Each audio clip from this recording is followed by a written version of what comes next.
हिमालय की बर्फीली चोटियों के बीच एक प्राचीन किला था, जहां एक रहस्यमयी खजाने का जिक्र था। राजा विक्रमादित्य ने इस खजाने को खोजने का निश्चय किया, क्योंकि यह खजाना उनकी प्रजा के कल्याण के लिए था।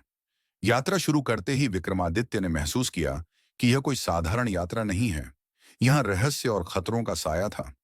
रास्ते में उन्होंने एक बूढ़े साधु को देखा, जो बर्फ से ढकी गुफा के पास तपस्या कर रहा था। साधु ने कहा, हे राजन, खजाने तक पहुंचने के लिए तुम्हें अपने मन और बुद्धि का सही उपयोग करना होगा। विक्रमादित्य ने साधु की बातों को ध्यान में रखकर यात्रा जारी रखी। बर्फ के तूफान ने रास्ता कठिन बना दिया। एक गहरी खाई के पास पहुंचते ही उन्होंने एक अद्भुत दृश्य देखा। खाई में बर्फ का पुल अपने आप बन रहा था। बर्फ के पुल को पार करते ही उन्होंने देखा कि एक सफेद तेंदुआ उनके सामने खड़ा है। तेंदुआ उन्हें देखकर धीरे धीरे पीछे हट गया, मानो खजाने की रक्षा कर रहा हो। आखिरकार विक्रमादित्य ने एक विशाल गुफा के भीतर वह खजाना देखा, जो बर्फ के बीच चमक रहा था। जैसे ही विक्रमादित्य ने खजाने की ओर कदम बढ़ाया, गुफा की दीवारों पर प्राचीन शिलालेख चमकने लगे। शिलालेखों पर लिखा था, जो खजाने को छुए उसे 3 कठिन परीक्षाओं का सामना करना होगा। पहली परीक्षा शुरू हुई और गुफा में एक भयानक बर्फीला तूफान आ गया। तूफान के बीच एक आवाज गूंजी, सच्चे राजा को अपने डर पर विजय पानी होगी। राजा ने अपनी आंखें बंद की और ध्यान लगाया। कुछ ही पलों में तूफान शांत हो गया।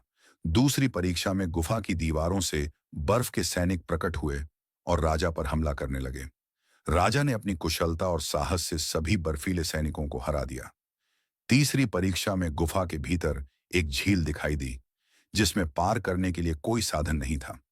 झील के बीचों बीच एक पत्थर की पट्टी थी, जिस पर लिखा था, विश्वास ही राह है। राजा ने अपनी आंखें बंद की और झील पर कदम रखा। जैसे ही उन्होंने पहला कदम रखा, पानी बर्फ में बदलने लगा।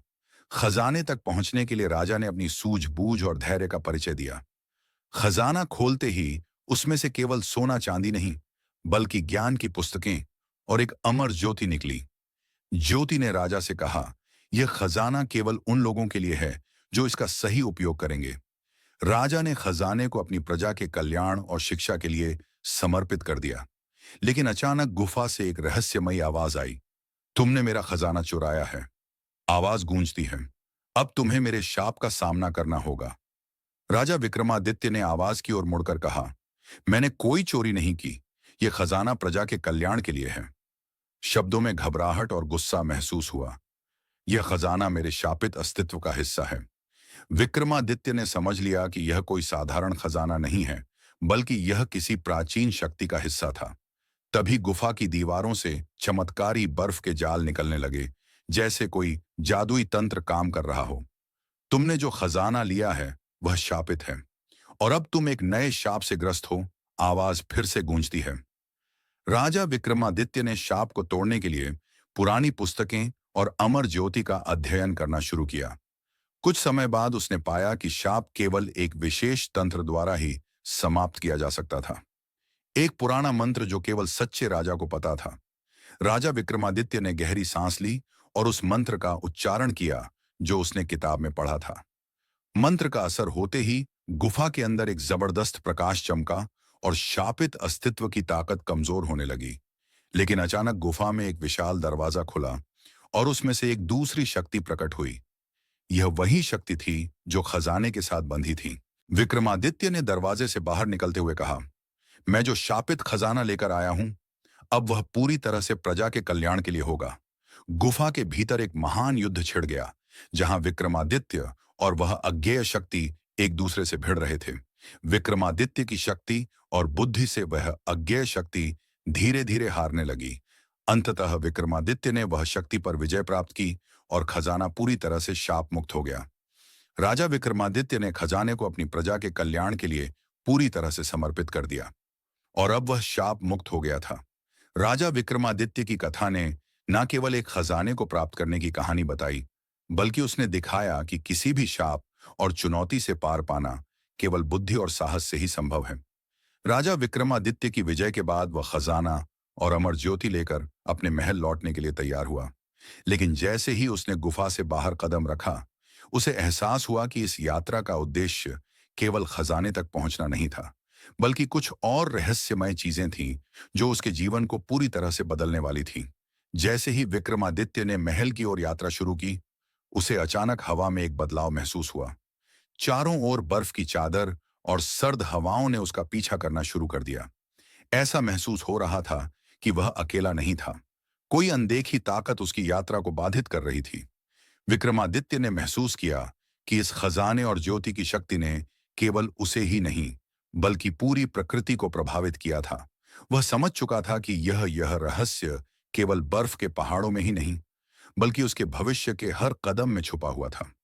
कुछ दूर चलने के बाद विक्रमादित्य ने देखा कि एक विशाल जलप्रपात जो पहले शांत और सौम्य था, अब रौद्र रूप में बदल चुका था। उसका पानी बर्फ की तरह जमा हुआ था और उसमें अजीब सी आवाजें आ रही थीं, जैसे उसमें कोई दबा हुआ रहस्य सुलग रहा हो।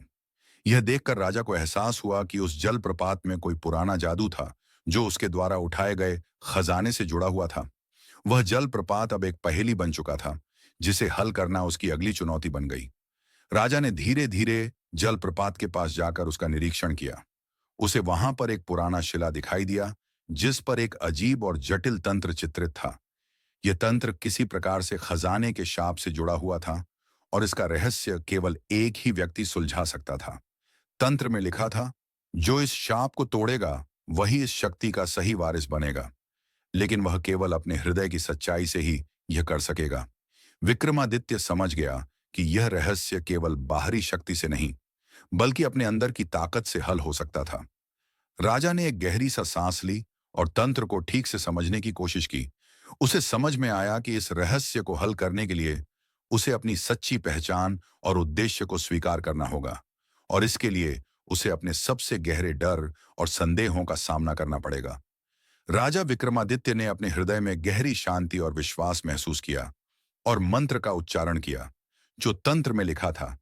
अचानक जलप्रपात का पानी बर्फ में बदलने लगा और एक तेज लहर उठने लगी, जो उसे अंदर खींचने के लिए तैयार थी।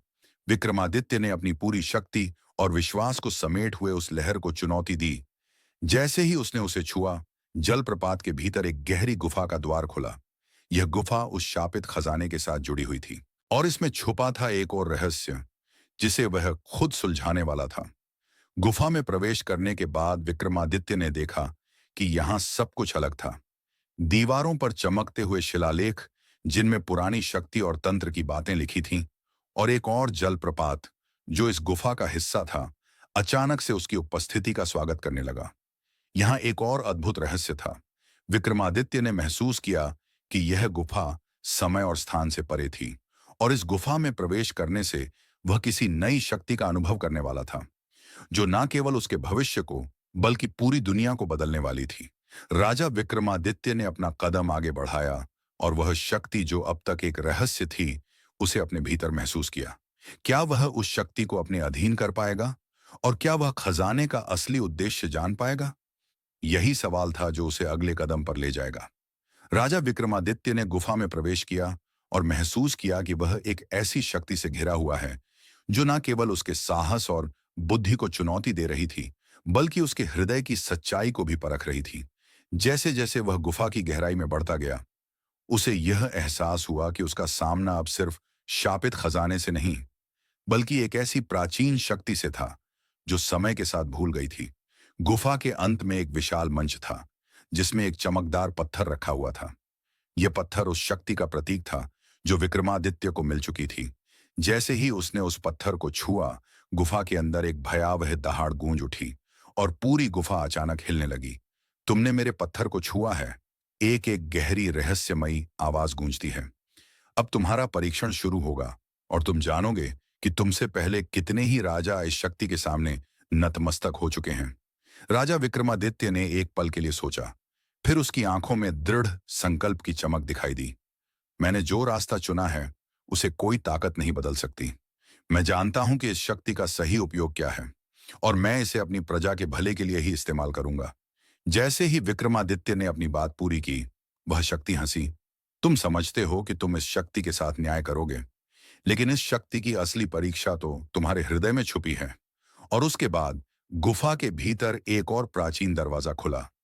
राजा विक्रमादित्य ने बिना घबराए उस दरवाजे की ओर कदम बढ़ाया, लेकिन जैसे ही वह दरवाजे से आगे बढ़ा, उसे एक नई चुनौती का सामना करना पड़ा। गुफा के भीतर का अंधेरा घना हो गया और उसने महसूस किया कि वह अब अपनी आत्मा की गहराई में प्रवेश कर रहा था। अचानक विक्रमादित्य के सामने एक विशाल दर्पण प्रकट हुआ, जिसमें उसे अपने अतीत, अपनी गलतियां और उसके द्वारा की गई सभी दयालुता और कठोरता की झलक दिखाई दी। यह एक परीक्षा थी जिसमें वह खुद को पहचान सकता था। राजा विक्रमादित्य ने दर्पण में अपनी छवि देखी, लेकिन वह डर नहीं महसूस करता था। उसने अपनी गलतियों को स्वीकार किया और अपनी ताकत को अपनी सच्चाई में पाया। जैसे ही उसने आत्म साक्षात्कार किया, दर्पण टूट गया और गुफा में एक शानदार रोशनी फैल गई। दर्पण के टूटते ही वह शक्ति जो उसे परख रही थी, अब शांत हो गई। तुमने खुद को पहचान लिया है? विक्रमादित्य, एक धीमी आवाज गूंजती है। अब तुम्हारी असली परीक्षा समाप्त हो गई। तुम ही हो। इस शक्ति के असली वारिस राजा विक्रमादित्य ने समझ लिया कि इस शक्ति का असली उद्देश्य केवल उसे बलवान बनाना नहीं था, बल्कि उसे आत्मज्ञान और अपने कार्यों की सच्चाई से जोड़ना था। उसने अब इस शक्ति को अपनी प्रजा के कल्याण के लिए इस्तेमाल करने का संकल्प लिया। जब विक्रमादित्य महल वापस लौटा, तो उसने पाया कि दुनिया बाहर वैसी नहीं थी जैसे वह छोड़कर गया था। समय ने उसे बदल दिया था और उसके द्वारा प्राप्त शक्ति ने उसे न केवल एक महान राजा बनाया, बल्कि उसे एक सच्चा नेता भी बना दिया था। लेकिन जैसे ही राजा विक्रमादित्य ने अपना शासन शुरू किया, वह जानता था कि यह शक्ति हमेशा उसके साथ रहेगी और हर फैसले में उसकी परीक्षा होती रहेगी। एक नए युग की शुरुआत के साथ यह रहस्य हमेशा उसके साथ रहेगा और वह जानता था कि उसे अपनी सच्चाई और न्याय के साथ हर चुनौती का सामना करना होगा। और इस प्रकार राजा विक्रमादित्य की कहानी समाप्त होती है, लेकिन उसकी शक्ति और समझ की यात्रा अनंत है, क्योंकि असली शक्ति कभी भी समाप्त नहीं होती। यह हमेशा नए रहस्यों और चुनौतियों के साथ लौटती है और राजा विक्रमादित्य अपने लोगों के साथ उनके भविष्य की ओर बढ़ता है। हमेशा सजग और सजग दोस्तों, अगर आप यह कहानी पसंद आई हो तो हमारे वीडियो को लाइक और चैनल को सब्सक्राइब करें। और अगला वीडियो आप किस कहानी पर देखना पसंद करेंगे, हमें कमेंट में जरूर बताएं। मिलते हैं नेक्स्ट वीडियो में।